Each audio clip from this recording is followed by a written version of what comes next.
Hello Dieu, moi c'est Divine, je suis une jeune femme qui apprend à bâtir une vie centrée sur Dieu et équilibrée au quotidien. Ici, je te partage comment j'intègre la foi dans une vie remplie de travail, de relations, de créativité et de moments de détente.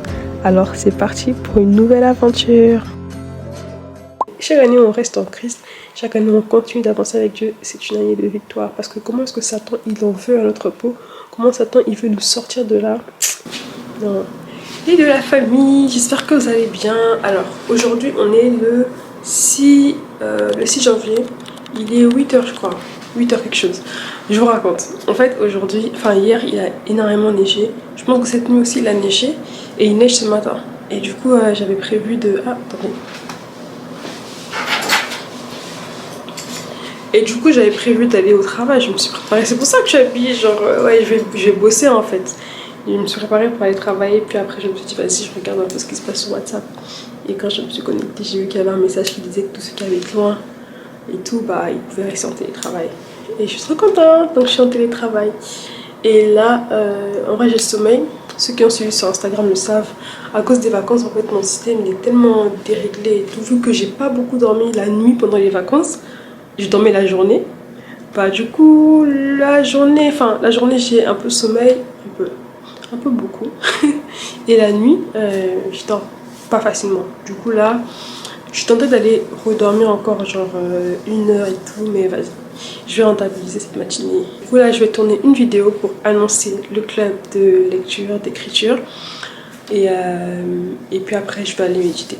Je vais prendre le temps de méditer. D'habitude, je médite pas, j'aime pas méditer le matin comme ça. Parce que mon cerveau, des fois, il est pas focalisé en fait le matin. Mais par contre, j'aime lire. Du coup, ce que je fais en général, c'est que je me pose, je lis ma Bible vraiment le matin pour faire rentrer la parole, faire rentrer la parole, faire rentrer la parole. Et le soir, je prends le temps de vraiment méditer en plus en profondeur. Du coup, là, j'ai envie de méditer. Je vais me poser, je vais méditer.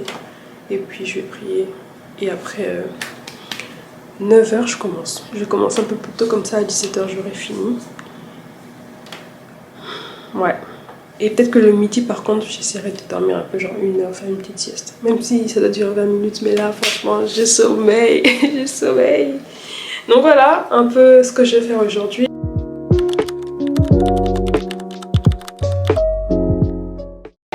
Alors, changement de décor, genre je me suis mise en pyjama et tout. Il est 8h54, c'est le chauffage qui chauffe comme ça parce que il fait trop froid. 8h54, j'ai filmé à partir de 8h, genre 8h10 environ, quelque chose comme ça.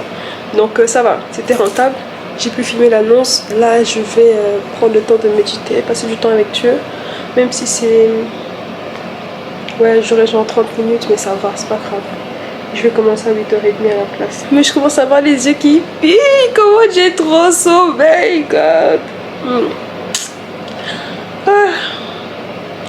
C'est là que je me dis, franchement, il faut faire des sacrifices dans la vie. J'aurais pu dormir encore.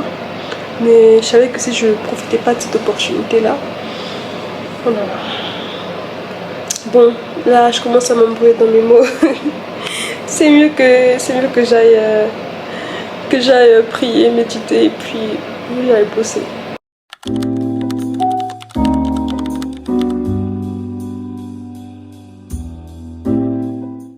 Je viens de finir mon temps avec Dieu et vraiment, ça m'a fait tellement de bien.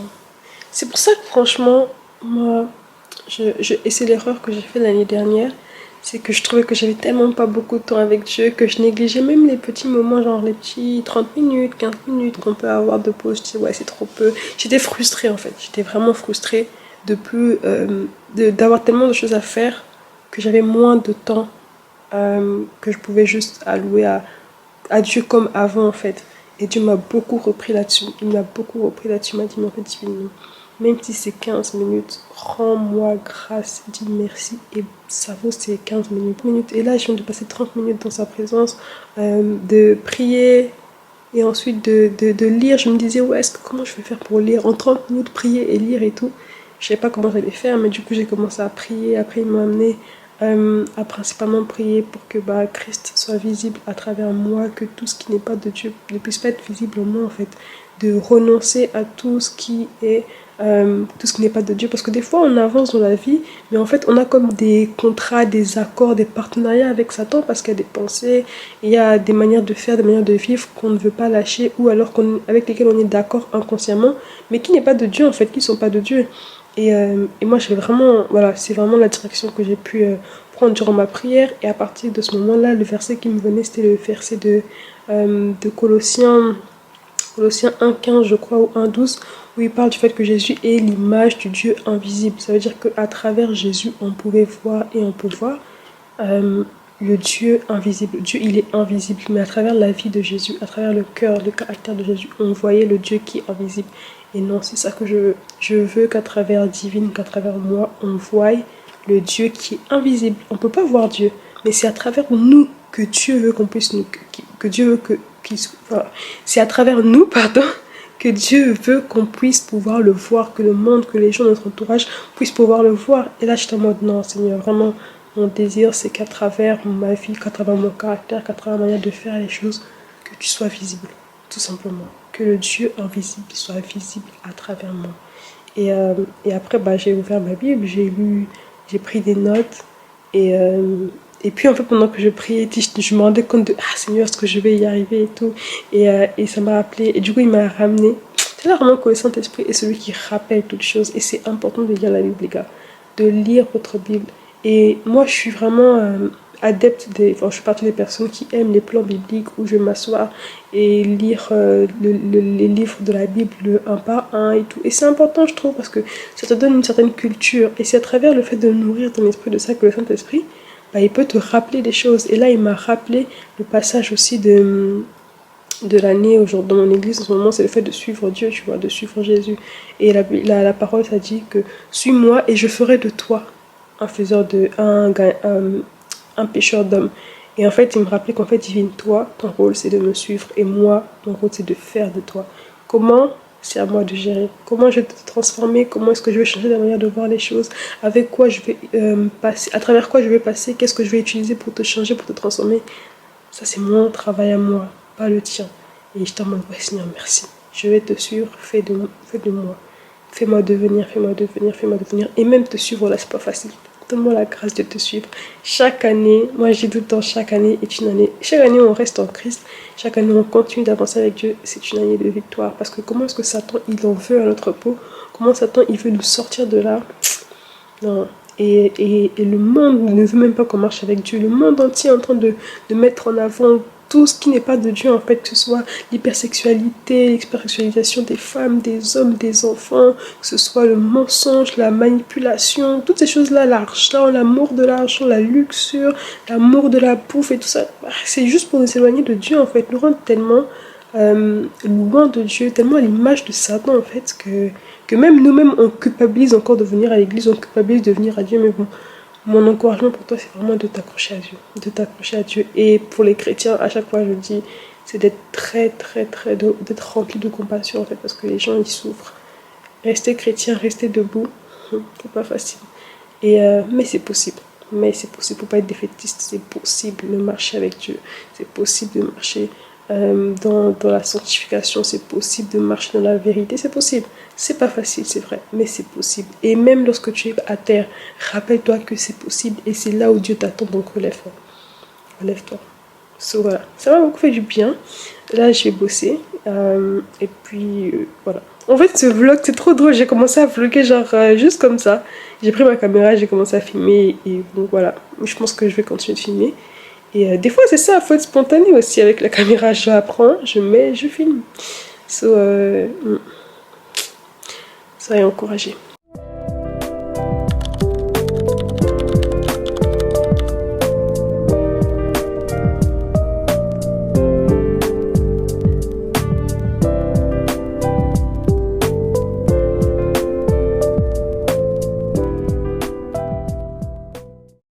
Oh, j'ai tellement faim. J'arrive même plus à aligner les phrases. Donc hier en rentrant, j'ai préparé ma gamelle pour aujourd'hui parce que j'étais censée être sur place sur le bureau. Mais du coup, bah, je vais manger ça maintenant. J'hésitais entre faire un petit déj genre flocons d'avoine, yaourt grec. J'ai pas de fruits, sinon j'aurais mis des fruits avec. ou alors juste faire un vrai plat. Mais je vais partir sur le plat. J'aime bien avoir un jour, le week-end ou la semaine, où je fais vraiment genre je cuisine un peu tout ce qu'il me faudra pour la semaine, mais j'ai pas eu le temps de le faire. De faire ce week-end-ci. Du coup, c'est un mélange de quinoa, de riz, de semoule avec des légumes, donc carottes, petits pois, ouais, carottes et petits pois, enfin petits pois et haricots verts. J'avais prévu de manger ça avec de la sardine que j'avais acheté parce que j'avais trop la flemme de cuisiner, de faire frire du poisson ou quoi que ce soit. Il faut vraiment que je puisse acheter un air fryer. Je pense que ça vraiment m'aider. Et j'avais pris ça là, le filet de macaroni pour avoir bien protéines, légumes et féculents. Mais les œufs c'est des protéines. J'ai 2 œufs que j'avais déjà fait bouillir hier. J'hésite entre prendre des... Ouais, non, je prends pas des œufs, je prends des trucs de filet de poisson. Seigneur. What do you think? œuf ou poisson? Je prends œuf. C'est léger, c'est bien pour le midi, je trouve.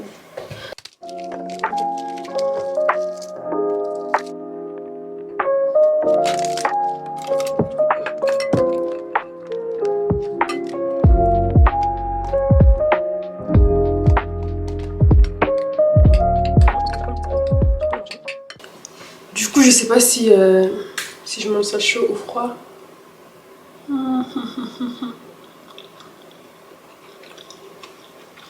Vous voyez quand vous mettez quelque chose dans la bouche et vous vous rappelez que vous n'avez pas pris. Voilà.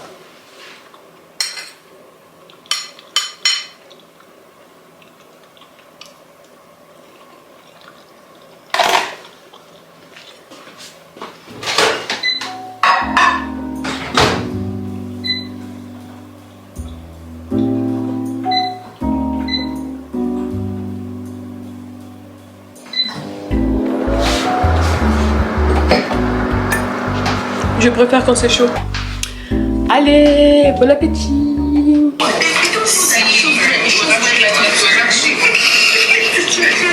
J'aime trop. Je suis en train de suivre un vlog. J'ai arrêté la caméra ici et d'arrêter le son là. C'est un vlog trop drôle. Genre entre copines et tout, ça me donne grave envie de refaire un vlog entre copines et tout, entre sœurs. Et ici d'ailleurs tu connais pas, t'as pas suivi le vlog entre sœurs avec Lys, désolée si j'ai tout sur la bouche, avec Lys et Méloé, il faut aller regarder. Mais ouais, j'aime bien le concept. Franchement c'est drôle de regarder, genre quand tu fais des vlogs, de regarder d'autres vlogueurs comment ils font. Genre ça fait plaisir. Moi j'aime trop, je kiffe regarder les vlogs. Et genre je pense que c'est l'une des raisons pour lesquelles j'aime faire des vlogs, c'est que j'aime trop regarder et faire aussi. J'aime trop. C'est la vie du vloggy vlog. Des vloggy vlogueurs. Bon, je vais continuer et puis on se revoit plus tard. Après, ah ouais, petit update. Il est 13h29. Ah, j'ai plus beaucoup de temps là. Faut que je finisse de faire le vlog et puis que j'aille de manger aussi. J'ai quand même beaucoup mangé. Hein. Ouais, je fais l'effort de mieux manger en 2026. On attendra de voir le reste de l'année. Mais ouais, il faut que je fasse ça et puis ensuite que je finisse de travailler. Et non, je ferai une sieste avant de commencer à bosser sur le reste le soir. Hein. Je ferai une sieste. Je finis ça, je continue de bosser et puis je ferai une sieste après.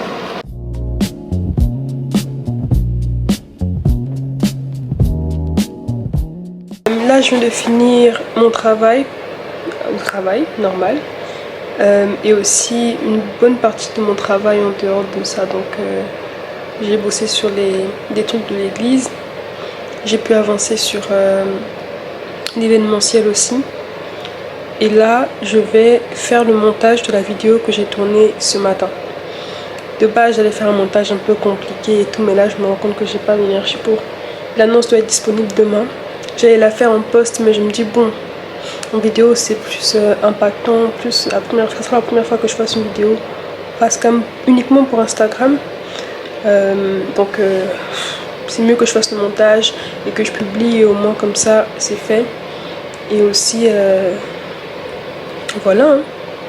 Là je pense que je vais finir à 20h. J'aimerais finir à 20h, boucler tout à 20h, comme ça j'arrête. Et je me suis rendu compte qu'en fait techniquement j'ai fait du 8h 20h. Il faut vraiment que j'intègre le fait que tout ce que je fais à côté en dehors de mon travail, c'est du travail, et mon corps ne ressent pas la différence en fait. Parce que l'année dernière je me suis rendu compte que ça m'a beaucoup épuisée, parce que je considérais que c'était pas du travail et que ça ne m'épuiserait pas. Mais en fait si, ça m'épuise physiquement de créer du contenu, ça m'épuise physiquement même ouais, de faire autre chose que travailler quoi. Donc il faut que je considère ça comme tel. Donc là j'arrive chez moi, j'ai fini à 20h, je finis à 20h, à 20h je bosse plus. J'aurai une réunion avec l'église, et après je vais lire, je vais prendre une douche, je vais manger, mais je ne vais pas travailler. Je vais pas travailler. Comme ça, demain, j'aurai quand même eu la sensation de ok, je me suis reposée. Là où en temps normal, dans les transports, enfin quand je finis mon travail, dans les transports, je lis, je me repose, et ensuite quand je rentre chez moi, je mange. Et c'est à 20h que je commence à travailler. 20h en général, 20h, 23h, je bosse. Mais du coup là, décalage. Mais heureusement, Dieu merci, je pense que c'est vraiment cet esprit, parce que sinon j'aurais continué de bosser jusqu'à 22h en me disant ouais, je maximise ma journée, et demain j'aurais été tellement fatiguée. Donc, merci Seigneur pour la remarque, vraiment. Donc là je fais le montage and je vous revois plus tard.